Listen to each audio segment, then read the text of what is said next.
Welcome to my journey through the Bible. This will be applications you can apply to your life and a little more in depth about the chapter. We are in 2 Kings chapter 10, verses 1 through 36.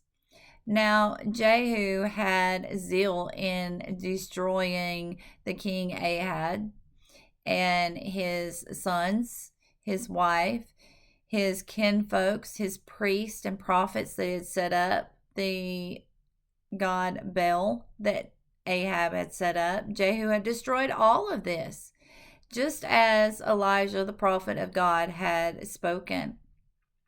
But he did not destroy the idols. He left the idols in Bethel and Dan. And he said, I did this all for the Lord. But yet, he didn't destroy everything. And then you have to ask, did he really do it for the Lord or did he do it for himself? Was he trying to make sure that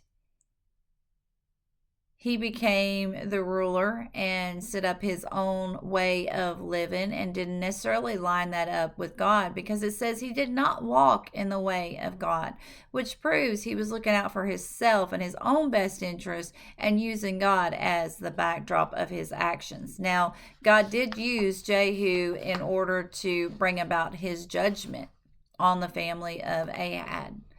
Now, Jehu would not follow God wholeheartedly. And I think a lot of times we have people, they say, oh yeah, I'm doing this for the Lord, but they're really doing it for their own personal gain.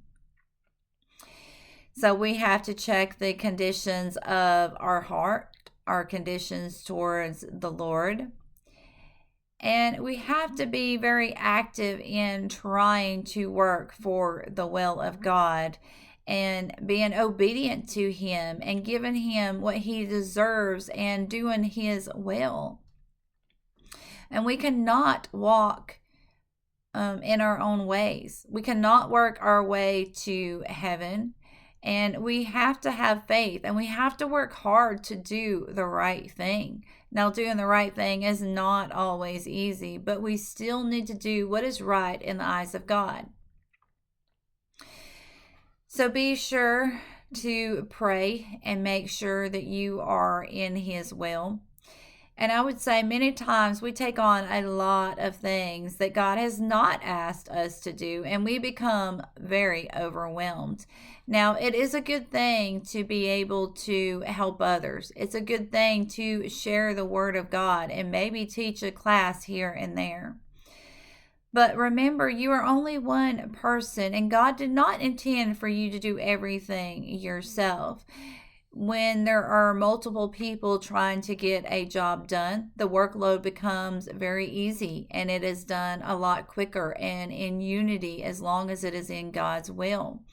So pray for the actions that you are doing, for the things you have set before you, things you're doing, the things you plan to do. Make sure it is in God's will and pray for him to make your path very smooth. Pray for him to help you meet people that will help lighten your workload. May God be with you in everything, in every way.